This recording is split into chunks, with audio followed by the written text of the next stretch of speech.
As pessoas estão reclamando, e muitos, por que o matador do motoboy ainda não está preso?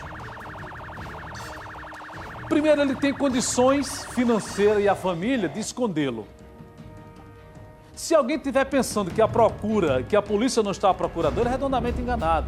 O problema é que não é fácil. É muito mais... Aliás, eu acho até que a família dele devia até entregá-lo.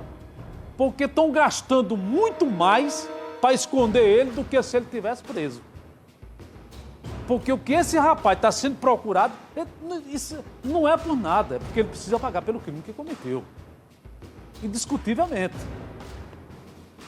Completou 5 meses o caso do motoboy Kelton Marques. E até agora, que foi atropelado esse jovem, enquanto trabalhava lá no bairro de Manaíra, o acusado, que é o Juan, ainda se encontra foragido. Criminoso, assumido, frio, calculista, mais de 140 quilômetros, tirar a vida de um rapaz nessa circunstância. E ainda está desafiando a justiça porque está foragido. Mas você vai ser preso, você vai para a cadeia, você vai ser preso, você vai cumprir a sua pena. Vou trazer aqui, ó, na tela do Cidade em Ação. Vai eu. Seguia pela Avenida Miriam Barreto Rabelo, no Retão de Manaíra, quando foi atingido por um veículo em alta velocidade conduzido pelo empresário Juan Ferreira. A vítima foi arremessada a alguns metros e teve morte imediata. Foi nesse cruzamento que Kelton fazia a última entrega. Foi quando foi surpreendido por um veículo em alta velocidade. Ultrapassava os 160 quilômetros. O impacto e a morte. Foi neste ponto onde tudo acabou. Para a vida de Kelton e para os familiares que até hoje estão clamando por justiça e até agora o principal acusado de ter matado o motoboy ainda se encontra foragido. Fica mais difícil ainda porque não fechou, não encerrou esse ciclo. Infelizmente, o assassino ainda está foragido. E eu sei que não vai trazer mais o meu marido de volta à prisão dele, mas pelo menos a gente fica com o sentimento de que foi feita justiça e que ele está preso e que ele vai pagar pelo crime que ele cometeu ao meu marido. Então a gente continua aqui pedindo à sociedade que quem saiba aonde ele esteja, o foragido, denunciem, por favor, denuncie, para que ele seja preso e pague pelo crime que ele cometeu. A família de vocês ficou sabendo se ele encontra-se em alguma granja, em alguma fazenda, em algum ponto da Paraíba ou não? Não, na verdade, chega muita informação. A gente não sabe se é verdade ou se é mentira, mas chega-se a informação de que ele está realmente lá em Catolé, que é a família que está escondendo ele. Claro que para ele estar foragido até hoje, já vão fazer 5 meses de assassinato, tem alguém que está dando cobertura a ele. E o advogado dele continua dando uma entrada, né, para ver se tira ele dessa prisão. Quer dizer, eles têm uma esperança que o garoto que matou seu marido seja liberado, né, em breve, porque senão já era para ele ter se apresentado por espontânea vontade. Com certeza, eles estão esperando, acredito eu, que estejam esperando esfriar o caso, estão tentando... Esperando uma brecha? Exatamente, estão tentando para que apareça uma brecha para que eles entrem com algum mandato, algum pedido, habeas corpus, para que ele seja liberado e não seja nem preso, né? Porque infelizmente a gente sabe que isso pode acontecer. Espero que não aconteça. Peço muito a Deus que isso não aconteça, mas infelizmente a gente sabe como é a nossa justiça, como são as leis brasileiras e infelizmente pode acontecer. Mas ele vai pagar. Ele vai pagar sim, o que é dele está guardado, porque o nosso tempo não é o tempo de Deus. E ele vai pagar pelo crime que ele cometeu. Nosso tempo é um e o de Deus é outro. Exatamente. Né? Ele não vai ficar foragido o resto da vida. Tatiana, como foi que você conseguiu entrar aqui sem a presença do seu marido? Ontem foi a primeira noite aqui. Quando você chegou aqui, que abriu os portões? Não, sempre difícil. Porque tem lembrança em todo canto. Mas eu vou conseguir. Se Deus te deu uma noite, vai te dar sempre, né? Ele está comigo sempre. É ele que está me fortalecendo.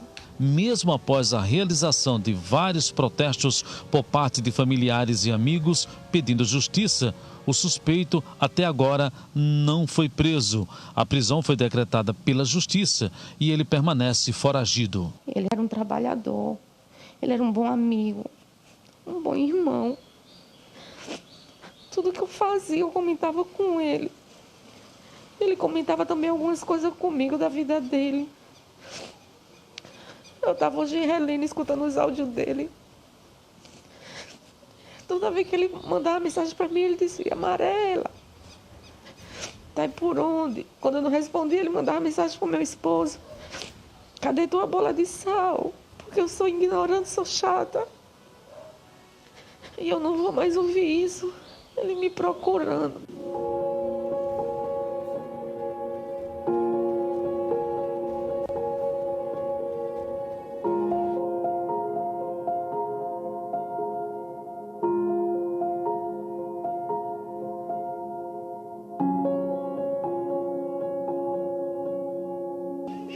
Foi trabalhando, metendo a mão, como ele dizia.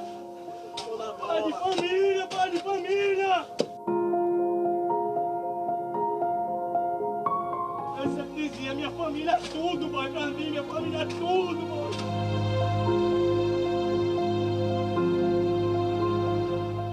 Não foi um simples acidente de trânsito, ele matou meu filho, ele filmou a morte do meu filho. Ele vinha com a câmera, eu estou com a câmera dele. Ele filmou a batida no meu filho a 163 km por hora, numa via de 50 km. Eu sou motorista também, eu tenho 40 anos que eu dirijo táxi dentro de João Pessoa, entendeu? Eu entendo o que é trânsito, ele não podia desenvolver 163 km por hora numa via de 50.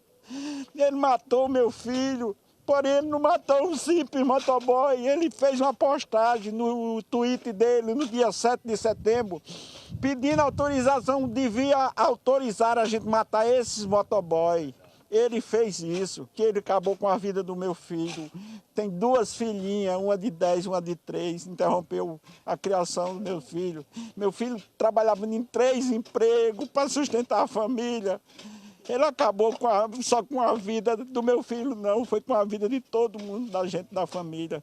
Ele podia ter a hombridade de se apresentar e pagar o crime que ele cometeu, somente isso.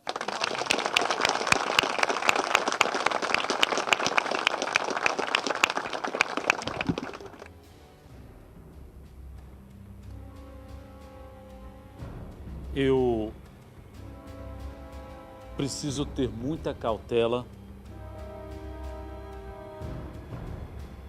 porque nesse momento eu estou falando para milhares e milhares de pessoas, inclusive para jovens, adolescentes, pessoas idosas. E quem me conhece sabe que eu sou muito cauteloso. Eu tenho muita responsabilidade no que digo. Isso é fundamental na vida de qualquer ser humano. Agora, Juan, tu destruiu toda uma história. Essa pá de terra que o coveiro está colocando ali sob o caixão de Kelton, e com certeza você, aonde estiver, está acompanhando o programa. Você está acompanhando o programa. Tenho convicção disso. Porque você sabe que faz 5 meses que você matou o motoboy. E você procura saber da repercussão. Juan, no mínimo o que você deveria fazer era se apresentar. Eu vou te dar uma sugestão, Juan. Procura a polícia. Se entrega. E cumpre a pena que foi estabelecida por lei para você cumprir o mínimo que você poderia fazer. Isso não vai minimizar a situação e o sofrimento das pessoas, não. Dos amigos e da família. Porque você matou um pai de família a mais de 160 km por hora. Isso não pode ser caracterizado apenas como um crime de trânsito, mas é um crime doloso quando há intenção de matar. E o pai, de forma muito sábia nessa entrevista, ele disse o seguinte: filmou a morte do meu filho. Ou seja, você filmando, sabia o que estava fazendo. Se você estivesse embriagado ao suficiente, você não teria dado uma carreira daquela não, porque eu nunca vi bêbado correr daquele jeito. Mas você sabe o que cometeu e saiu correndo de forma desesperada. E até hoje você continua correndo, subestimando a inteligência da justiça e da polícia. Mas você não vai subestimar por muito tempo não, Juan. Você pode até tentar desafiar a todo custo e gastar o que você tem ou o que não tem para se esconder da justiça. Mas um dia você vai ser pego. Você vai responder pelo crime que cometeu. Independente de ser você, Juan, Manuel, Antônio, Joaquim, seja lá quem for. O crime, quando se comete de forma contundente, como aconteceu com esse motoboy, porque não foi apenas uma vida, você deixou várias vidas.